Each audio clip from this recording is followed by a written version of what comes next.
ہیں اور سرکار مدینہ شریف میں ہے. غزوہ موتا ہو رہا ہے. آقا علیہ الصلوۃ والسلام صحابہ میں بیٹھے ہیں. بیٹھے بیٹھے سرکار کی آنکھوں سے آنسو رواں. نبی کریم صلی اللہ تعالی وسلم ارشاد فرماتے بیٹھے بیٹھے آقا علیہ الصلوۃ والسلام فرماتے ہیں جھنڈا جعفر بن ابی طالب کے ہاتھ میں ہے، وہ بھی شہید ہو گئے. اب جھنڈا زید بن حارثہ کے ہاتھ میں، وہ بھی شہید ہو گئے. اب جھنڈا عبداللہ بن رواح کے ہاتھ میں ہے، وہ بھی شہید ہو گئے. اب جھنڈا خالد بن ولید کے ہاتھ میں ہے اور وہ مسلمانوں کا لشکر لے کر کافروں کے نرغے سے نکلنے سے کامیاب ہو گئے. کسی ایک صحابی نے کہا پیارے آقا ایک ایک لمحے کی خبر آپ کیسے دے رہے ہیں؟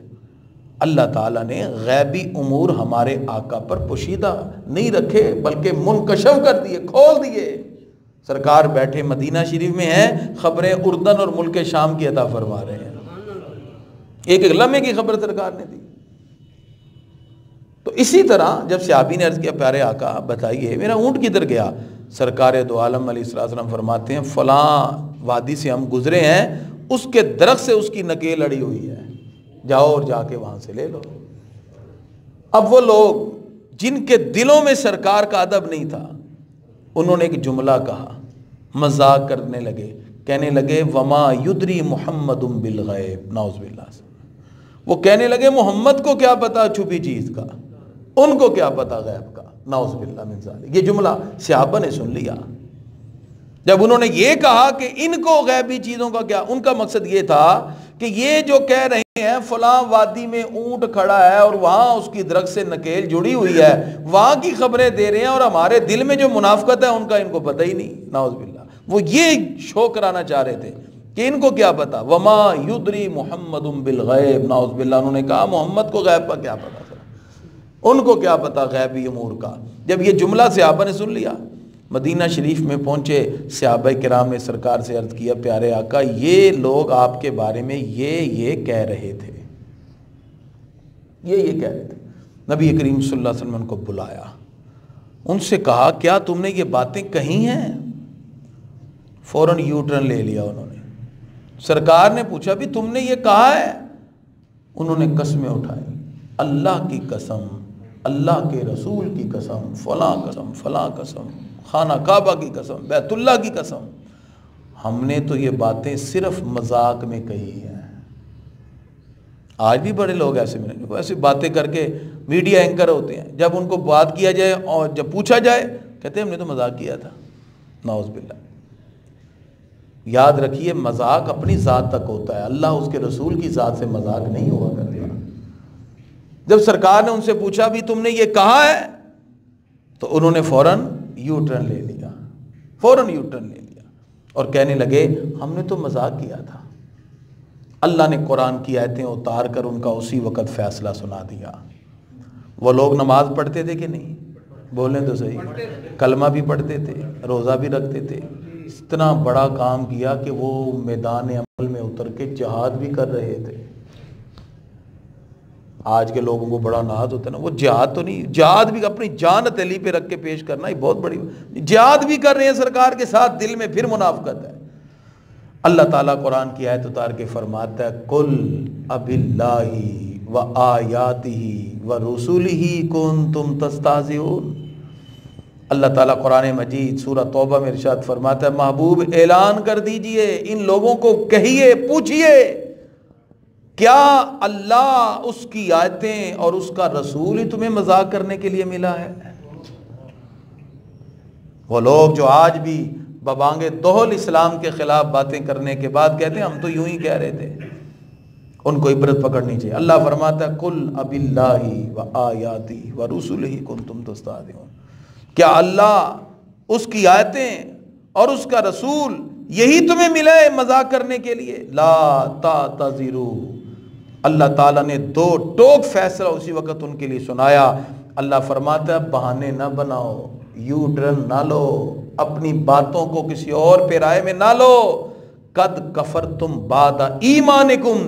اللہ کو نہ تمہاری نماز کی ضرورت، نہ کلمے کی، نہ روزے کی، نہ جہاد کی.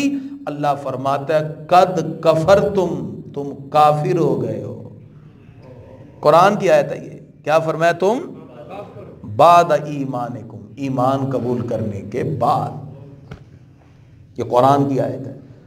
اللہ فرماتا ہے قد کفرتم بعد ایمانکم، اب تمہارے ایمان کی کسی بات کو ہم قبول نہیں کریں گے، اس لیے کہ تم نے اس عظیم ہستی کے بارے میں زبان کھولی ہے جس کے بارے میں اللہ فرماتا ہے کوئی میرے محبوب سے رشتوں کی زبان میں بھی بات نہ کرے۔ جہاں ادب کا مقام یہ ہے کہ سرکار کے چچا حضرت عباس سے پوچھا جائے بڑے کون ہیں؟ آپ کے رسول اللہ صلی اللہ علیہ وسلم، تو جواب آتا ہے بڑے تو مجھ سے وہی ہیں، انا ولید تو قبلہ، پیدا پہلے میں ہو گیا تھا۔ کیا ادب کا پیرایا ہے، سبحان اللہ۔ تو اللہ تعالیٰ قرآن مجید میں ادب سکھاتا ہے۔ قرآن کی آیات میں اللہ فرماتا ہے ان الذین یؤذون اللہ ورسولہ، جو اللہ اس کے رسول کو تکلیف پہنچاتا ہے، لعنہم اللہ فی الدنیا والآخرہ، دنیا میں بھی اس پہ لعنت، آخرت میں بھی لعنت، وأعد لہم عذابا مہینا، اور ہم نے دردناک عذاب اس کے لیے تیار کر رکھا ہے۔ تو گرامی قدر حضرات، اس درس قرآن میں خاص طور پہ اس آیت سے کیا معلوم ہوا؟ اللہ تعالیٰ نے واضح طور پہ ان لوگوں کو ارشاد فرما دیا جنہوں نے آقا علیہ الصلوۃ والسلام کے خلاف ایک جملہ بولا، ایک جملہ، اور اللہ نے اس کی دنیا اور آخرت کا فیصلہ کر دیا۔ ایک جملہ انہوں نے کہا، وہ لوگ بظاہر کلمہ گو بھی ہیں، نماز روزہ زکوٰۃ حج سب کام کر رہے ہیں، لیکن انہوں نے صرف ایک ہی جملہ بولا، نبی کو کیا پتہ غیب کا، نعوذ باللہ من ذالک۔ اللہ نے اسی وقت دنیا آخرت کا فیصلہ کر کے فرمایا قل اب اللہ و آیاتہ و رسلہ کنتم تستہزئون، کیا تمہیں اللہ، اس کا رسول اور اس کی آیتیں مذاق کرنے کے لیے ملی ہیں؟ مجھے ایک بات بتائیے، ان لوگوں نے جنہوں نے یو ٹرن لے لیا تھا بعد میں، انہوں نے اللہ کی کوئی گستاخی کی ہے؟ بولے تو صحیح، نہیں کی ہے۔ ان لوگوں نے آیتوں کی مذاق اڑایا یا کوئی گستاخی کی ہے آیتوں کی؟ نہیں، انہوں نے تو صرف اللہ کے رسول کی گستاخی کی تھی۔ ان کے بارے میں بے ادبی کا ایک جملہ کہا تھا، ایک جملہ، کن کے بارے میں؟ نبی کریم صلی اللہ تعالی وسلم کے بارے میں، لیکن اللہ نے قرآن میں 3 ذاتوں کا ذکر فرما دیا۔ فرمایا کیا اللہ، اس کی آیتیں اور اس کا رسول ہی مذاق کے لیے تمہیں ملا ہے؟ پتہ کیا چلا؟ جو محبوب خدا پہ کوئی بھی جملہ بولتا ہے، تنقید کا پہلو نکالتا ہے، حقیقتاً وہ رسول اللہ کی شان میں گستاخی نہیں کر رہا، وہ اللہ کی شان میں بھی کر رہا ہے، اللہ کی آیتوں کی شان میں بھی گستاخی کر رہا ہے۔ دونوں ذاتیں ہیں۔ ایک بندے نے خوبصورت کرسی بنائی، میں مثال سے سمجھاتا ہوں، اس کی بڑی بہترین کاریگری کو دیکھ کے ایک بندہ ایسے ہی اس میں تنقید نکالنے لگ رہا ہے، یہ ایسے نہیں بنی، یہ ایسے کیوں نہیں ہے، گویا کہ یہ اس کی کاریگری پہ اعتراض ہے۔ ایسی ہے، بلا تمثیل میں بڑا مشابہ عرض کر رہا ہوں، اللہ کے کارخانہ قدرت کا بہترین شاہکار ذات مصطفیٰ ہے، سبحان اللہ، جن کو دیکھ کے حضرت حسان پکار اٹھے وَأَحْسَنَ مِنْكَ لَمْ تَرَ قَطُّ عَيْنِي، پیارے آقا آپ جیسا حسین و جمیل تو میری آنکھ نے دیکھا ہی نہیں۔ پھر سوال پیدا ہوا کہ کوئی کسی اور نے دیکھا ہوگا؟ کہا کوئی کیسے دیکھتا، وَأَجْمَلَ مِنْكَ لَمْ تَلِدِ النِّسَاءُ، آپ جیسا حسین و جمیل تو بچہ کسی ماں نے جنا ہی نہیں، کوئی پیدا ہی نہیں ہوا آپ جیسا حسین و جمیل، اور ہوتا بھی کیسے، خلقتا مبرأ من کل عیب، اللہ نے ہر عیب سے پاک آپ کو پیدا کیا، کأنک قد خلقتا کما تشاء، جیسے اللہ چاہ رہا تھا ویسے ہی جیسے آپ چاہ رہے تھے ویسے ہی رب قدوس نے آپ کی تخلیق کر دی ہے۔ سر سے لے کر پاؤں تک تنویر ہی تنویر ہے، جیسے منہ سے بولتا قرآن وہ تفسیر ہے، سوچتی ہے دنیا یہ مصطفیٰ کو دیکھ کر وہ مصور کیسا ہوگا جس کی یہ تصویر ہے۔ آج کے دور میں تصور رسالت کو کمزور کیا جا رہا ہے، کہا جاتا ہے جی ٹھیک ہے وہ رسول تھے، آئے پیغام دے کے چلے گئے۔ ہم نے کہا نہیں، ان کی حیثیت صرف ایک پیغمبر کی نہیں، صرف میسنجر کی نہیں، ایک پیغام دینے والے کی نہیں، ان کی عظمت اور شان تو یہ ہے، اللہ فرماتا ہے وَرَفَعْنَا لَكَ ذِكْرَكَ، محبوب ہم نے آپ کے ذکر کو آپ کے لیے بلند فرما دیا ہے۔ تو اس لیے گرامی کے حضرات، اگر محبوب خدا کی ذات پر کوئی تنقید کرے گا، ان کے اخلاقیات پر، ان کے اوصاف پر، ان کی ذات پر، تو قرآن ان کے لیے فیصلہ کر دیتا ہے، فوراً آیتیں اتر گئیں۔ تو معلوم اس سے کیا ہوا؟ نبی کریم صلی اللہ علیہ وسلم کی اہانت در حقیقت خدا کی اہانت ہے، اللہ کی آیتوں کا انکار ہے۔ اسی لیے ہمارے ایمان کا محور و مرکز رسول اللہ صلی اللہ علیہ وسلم ہے۔ ان کے بارے میں کوئی زبان کھولنے والا، ان کے بارے میں کوئی اس طرح کے الفاظ کہنے والا بعد میں جتنا مرضی یو ٹرن لیتا جائے، قرآن کا فیصلہ یہ ہے، قد کفرتم بعد ایمانکم، تم ایمان لانے کے بعد کافر ہو چکے ہو، تمہارے کلمے کا کوئی اعتبار نہیں، اور اللہ تعالیٰ ایسے کلمے کو قبول نہیں کرتا۔ تو گرامی قدر حضرات، قرآن کی ان آیات کو سننے کے بعد ہمیں معلوم یہ ہوا، ہمیں سب سے بڑھ کر جس ذات سے محبت ہونی چاہیے وہ مکین گنبد خضرا ہے صلی اللہ علیہ وسلم۔ آقا علیہ الصلوۃ والسلام سے جتنی محبت کرتے جائیں گے، یہ ذات ایسی ہے آپ کو بھی دنیا میں بھی کامیابیوں سے نوازے گی، آخرت میں بھی۔ علامہ اقبال نے اسی لیے کہا تھا کہ محمد سے وفا تو نے تو ہم تیرے ہیں، یہ جہاں چیز ہے کیا لوح قلم تیرے ہیں۔ کائنات میں ہر ایک کو جو فیض مل رہا ہے وہ رسول اللہ صلی اللہ علیہ وسلم کی رحمت کا مل رہا ہے۔ اس لیے گرامی قدر حضرات، ہم سب کی ذمہ داری ہے ہم آقا علیہ الصلوۃ والسلام سے غیر مشروط محبت کریں، اپنی والہانہ ایمانی وابستگی کا اظہار ہر مقام پر کریں، اور جہاں تک ہو سکے رسول اللہ صلی اللہ علیہ وسلم کی عظمت کا پھریرا لہراتے رہیں۔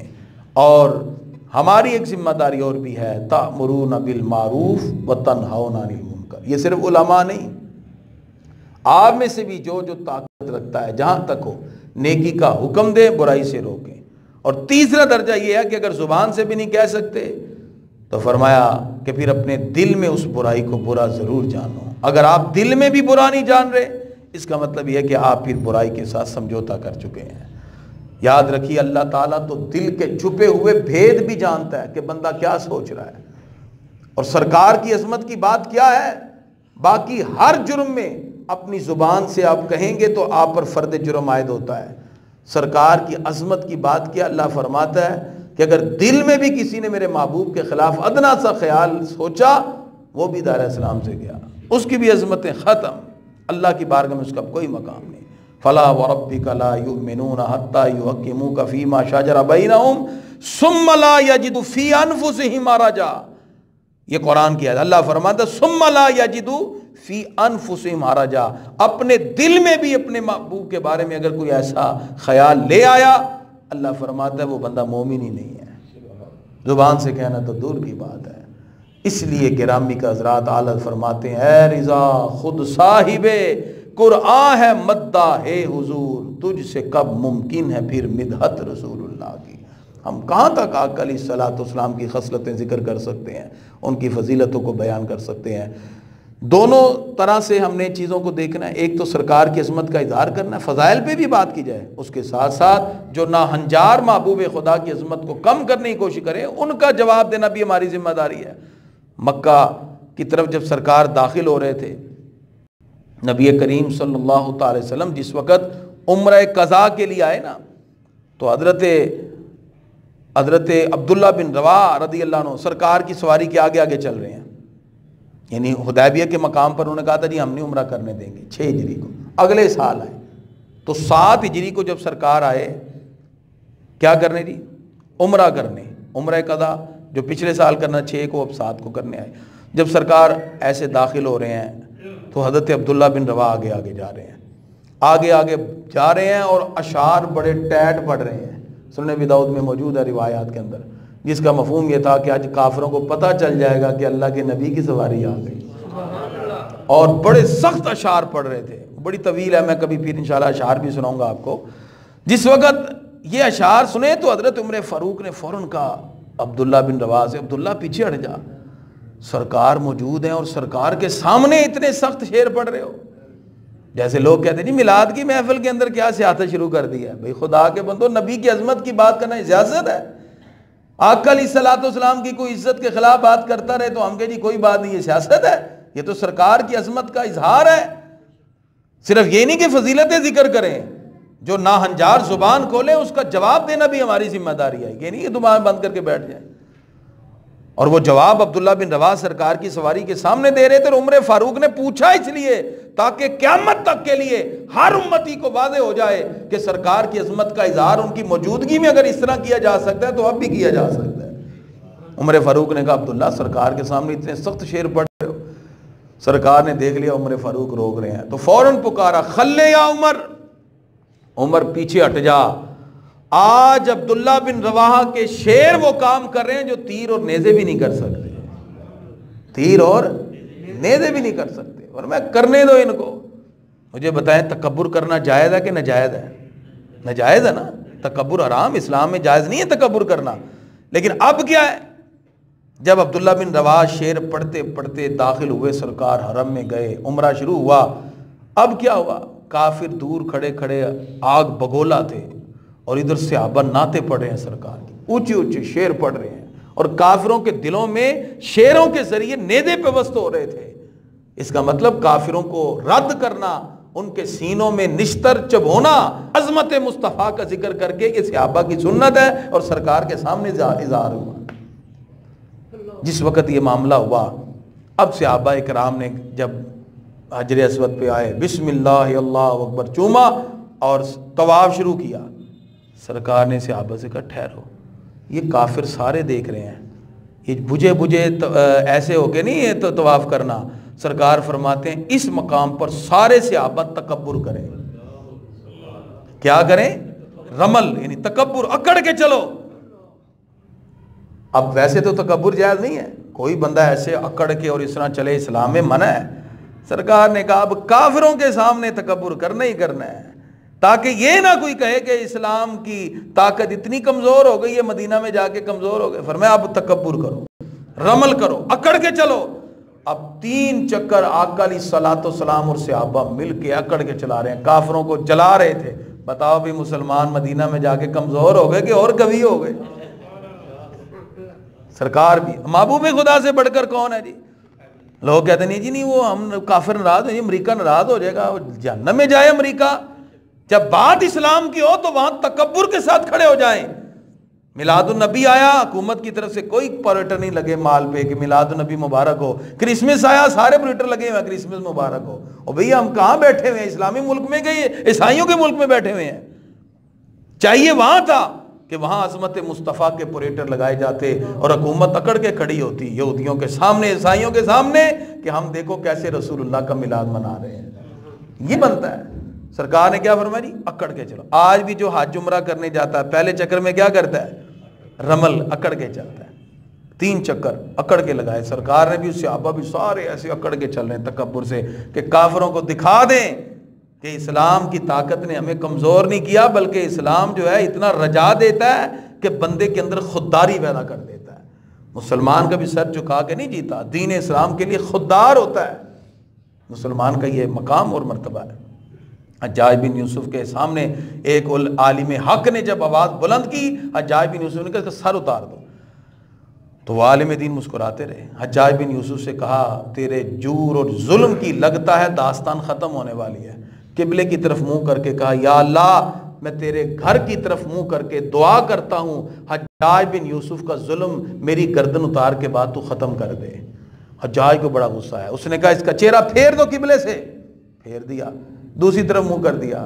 اس عالم ربانی نے پھر آواز بلند کی یا اللہ یہ میرا منہ قبلے سے پھیر چکے ہیں، لیکن یہ جدھر بھی منہ کریں گے رحمت ہر جگہ تیری ہی ہوگی۔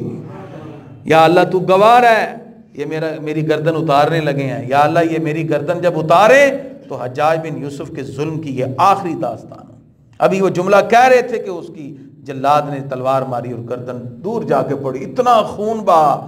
لوگوں نے کہا جو خوف زدہ ہو کے مرے اس کا اتنا خون نہیں بہتا، لگتا ہے کہ انہوں نے اللہ کی رضا اور مسکراتے ہوئے اپنی جان کا نذرانہ پیش کر دیا ہے۔ علماء کبھی نہیں ڈرے، اس لیے یہ حق کی نشانی ہوتی ہے، حق پہ ڈٹ جائیں، جو بات حق ہے اس پہ کبھی پیچھے نہیں ہٹنا چاہیے۔ تو گرامی قدرات، معلوم ہوا کہ کفار کے سامنے سر جھکا کے نہیں، وہاں سر اٹھا کے جیا جاتا ہے۔ یہ کیا بات ہوئی کہ آپ مسلمان ہیں اور آپ جنابی سر جھکا کے بیٹھے ہوئے ہیں، بائبل کی تلاوت ہو رہی ہے، کرسمس کا گیت ہو رہا ہے اور آپ کیک کاٹ رہے ہیں۔